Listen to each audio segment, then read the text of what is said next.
What is up, boys? And we are back for the betting recap for UFC Fight Night. Arnold Allen versus Costa.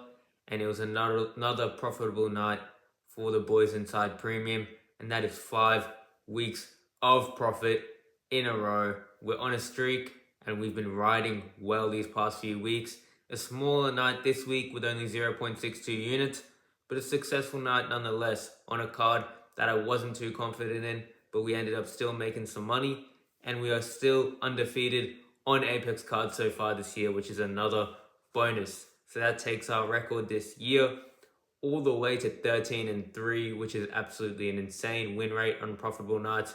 And we have now profited 35.61 units so far this year, which is absolutely insane. And now let's get into the recap. So first bet of the night, we had Caitlin Vieira versus Jacqueline Cavalcante. Fight to go the distance plus Vieira to cover the spread. I thought this was a simple value play. I thought this was definitely going the distance, but the odds on that just weren't great.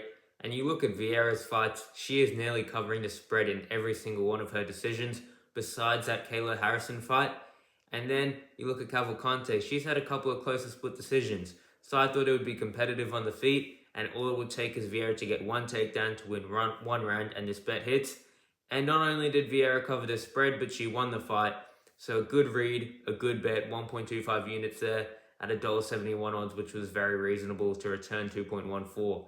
Then we moved on to the next one. We had Ivan Ersan on the money line, 1.25 units there at $1.58 odds.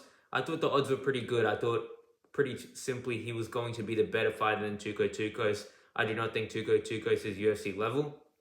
And I thought Ivan Ersan was going to be able to stuff the grappling attempts from Tuco and be able to knock him out on the feet. Now this fight did go a bit different to how I thought it would. Early on, it was looking like how I expected it to. But then Tuco started to land some shots in round one. Ivan was looking a bit gassed. But then Ivan Ersan kind of relied on the wrestling to out-grapple Tuco, which isn't exactly what I thought would happen. But either way, Ivan Ersan was a better fighter like I thought. And that bet ended up hitting at nice odds. And that was a solid cash and a solid read as well. Then we took a couple of losses on the card. We had Vertanikov versus Williams, fight to go the distance, 0.5 units there, and another 0.25 units on that fight to go the distance plus significant strikes. Chaos Williams showed his power. He's a dangerous guy. I just thought that the decision was the value here, but that's how it goes sometimes. No regrets there. Moving on to the next one. This is where we took most of our loss on tonight's card on the Timmy Kwamba versus Bernardo Sopage fight, because I thought this fight was going to go the distance. I thought it was going to be competitive, and I honestly gave Timmy Kwamba the edge as an underdog, as a slicker, faster striker to land more volume and win this fight. And that is just not what ended up happening. Bernardo Sopage looked to be very much more dangerous in the fight. He had his big moments on the ground and on the feet, and he got a very nice finish and had a very good performance. I thought there was moments where Kwamba was kind of starting to land more volume, look faster, and there was moments of what could have been the path to victory for Kwamba here and kind of how I imagined the fight to go. But it didn't end up going like that, and we had 1.5 units on the fight to go the distance plus 25 significant strikes each, which ended up losing. Also had 0.7 units on Kwamba to cover the spread and 0.3 units on his money line. So that's 2.5 units lost in that fight, which is where we lost most of our units on this card.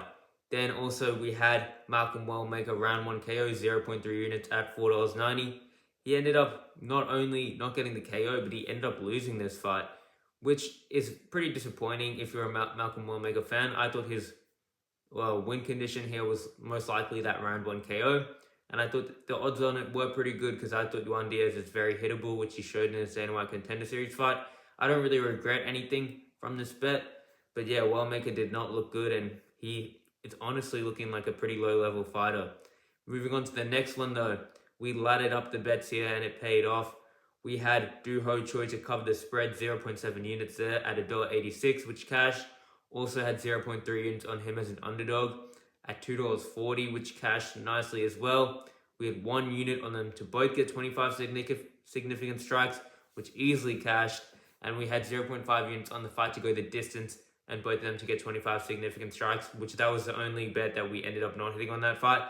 But we went 3 out of 4 in that fight. We hit the underdog, the spread, and the strikes, and that was a lot of stock on that fight, which ended up paying off big. And then, of course, the main event, our Beast Bet of the Week, which, by the way, the Beast Bet of the Week has hit 5 weeks in a row.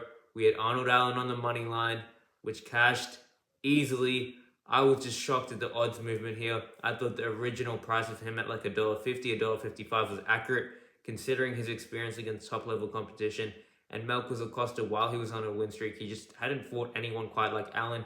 But the odds just kept shifting and shifting during the week. Arnold Allen closed at $1.80, and we put 1.75 units on that. Put him as the Beast Bet of the Week as well, and that hit as well. So yeah, another great night of profits, and we just keep doing it week in and week out. So there's really not much more to say. If you want to start making money and stop missing out, you know what to do. Click that link in the bio or in the description down below, and I'll see you inside. Let's go.